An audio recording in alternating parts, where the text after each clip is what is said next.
Welcome to fitness and sleep. So we wanted to do a few different sections, I guess, on things you can do around wellness, obviously a big balance to grind topic, that will help you perform at a better level. And I think fitness and sleep are two things that I discovered very late in life. So let's talk about fitness first. Actually no, let's talk about how I was first. So here I am now, 50 years old, been running companies for 19-20 years. When I was younger, the two things I didn't do were fitness and sleep at all. So once I left school, fitness for me just really left my view completely. And I'm lucky in that I'm lean, I don't really put weight on, so I never really had a concern about weight, meaning that there was never really a reason for me from a visual point of view to want to go to the gym. So I didn't go at all.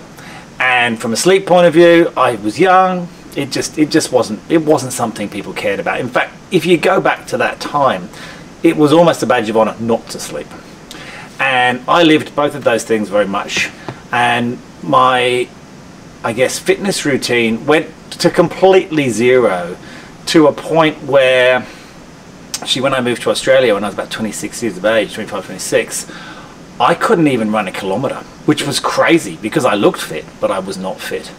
And all my energy was spent either working or it was spent with my friends out and about, whether it was restaurants, drinking, whatever, but we weren't walking, we weren't swimming, we weren't surfing, we weren't doing anything of any health whatsoever. And I think that really was a bad base for me, and I think it really affected my decision making. Then again, along with that, from a sleep point of view, I would either work until really late in the morning and maybe get 4. I think it was at a time when people were talking about 4 hours was the ultimate. If you slept 4 hours, you know, you could do that. So you were trying to, as people do now, model these successful entrepreneurs at the time who were sleeping 4 or 5 hours. Whether they were or weren't, that's what they were saying. And so I was doing that, which again clouds your judgment, I think. And what I've learned as I've got older, into probably my 40s, was really when I started to realize how important these things were. They're not just important as you get older, because your body starts to ache and so forth, but the clarity in which you can think, the clarity in which you can make decisions, the clarity in which you can operate at a higher level is super powered by both of those two subjects, sleep and fitness. Let's touch on sleep first, because it's very in vogue right now. Everyone's talking about sleep. I now have to almost control myself and force myself to go to sleep. I'll give you an example. So right now we are going through a lot at Balance to Grind and Nudge, and there's another business that we've been launching. There's a lot of things going on. I'm feeling particularly energized at the moment, mainly because I'm doing a lot of fitness, but I'm working and I'm excited about these projects, and I get to a point of about 10:30, and I'm thinking, normally I would go till 12, I'd go till 1, because I know I can, but I'm forcing myself to go to sleep, even though I want to stay up because there are things I want to do, and in my mind, if I stay up, I'm going to achieve them. But what I've learned is that actually by going to bed at 10:30, 11 usually, and getting up at 6, I'm getting a solid 7 hours, and I've worked out 7 hours is what works for me. Look, I'll be honest, some people 6 hours, some people 8, some people 9. It is different. 7 hours is what works for me, and it took me a little while to work that out.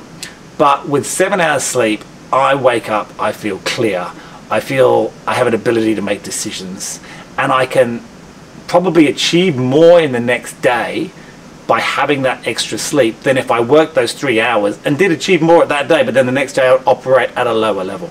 And then that compounds, and it becomes compounding and compounding and compounding. And what you do is you end up getting to Thursday, Friday, and you're exhausted, right?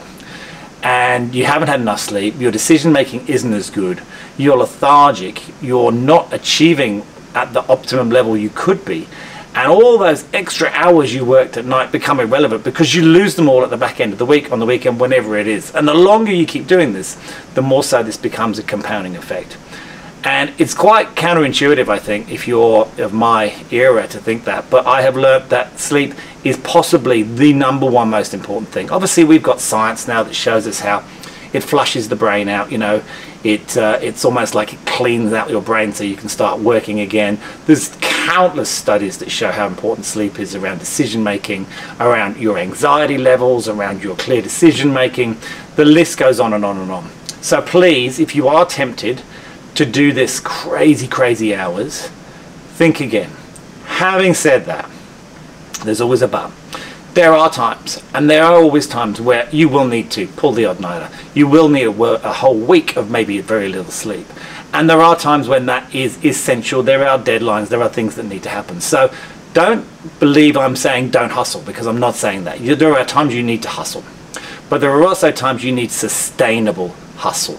And in a long game of business, sustainable hustle is much better than short term. But if the opportunity comes up and you need to do something to hit it, then you do it and you skip that sleep 100%. Just make sure you don't fall into the trap of making that your daily habit and your daily routine. Now, daily habits and routines, number one subject. Let's go straight into fitness.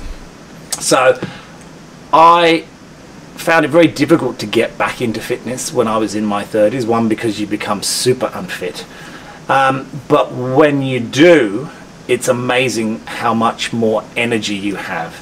And I had this conversation with my wife probably 10 years ago, who is now fitter than she has ever been. And she just refused to believe me. How can me possibly doing lots of exercise every single day give me more energy? It's surely just going to make me more tired. Well, one thing, it leads into your sleep, because if you do more fitness, you will sleep better. So we all know how impactful that is. But two, it does give you more energy, and anyone who's done it knows it, and it's true. Now, the younger generation that are flying around now, no question, I think they've already figured this out. They are far more active, they are far more aware, they are far more nutritionally focused, and they're already seeing the benefits of that. But for anyone out there who's perhaps a little more, what's the right word, mature in age or wiser in years, or however you want to put it, it's time to get into your fitness. And I think what I had no idea about was how quickly you can get your fitness back, not to where it was, but far exceed that, and the energy levels that it gives you. Last year I set myself a challenge of doing a half Ironman, which everyone thought was ridiculous, including me, if I was honest with myself back then. I did end up doing it. The training was absolutely brutal. It ended up being 20 hours a week, and it was one of the most amazing things I ever did. And in the end, I actually completed the race with relative ease compared to what I thought it was going to be like. And that showed me what was possible. But it took me a long time to get to that, and it's not something that's sustainable. I'm not training at that level again now. But I think my point is that at the age of 49, I was able to get myself to my absolute peak fitness that I ever reached. And the reason I was able to do that was because for the last 10 years, I have slowly been building on my fitness through, as we all talk about, daily habits and routines, making small changes. Started out by walking more, then started running, then started swimming, then started going to the gym more. And at the beginning, I would do it sporadically. You know, a week here, I'd go hard, I'd train too hard, I'd injure myself, all the stuff that everybody does. I'm a classic for following the case of all the wrong things to do.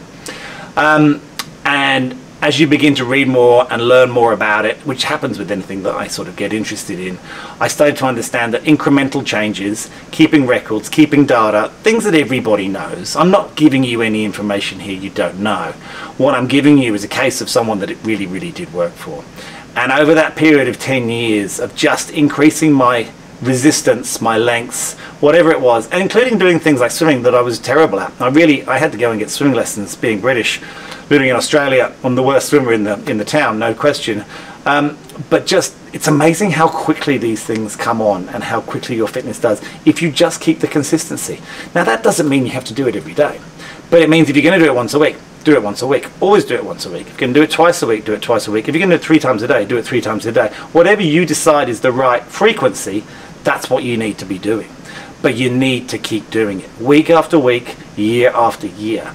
And you will be amazed at how much your body changes, how much your mind comes clear, and how much better you will sleep.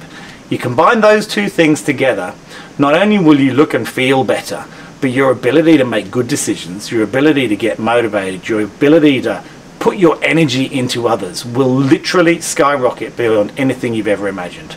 Trust me, give it a try, give it 6 months minimum. If you don't see a difference, send me a message.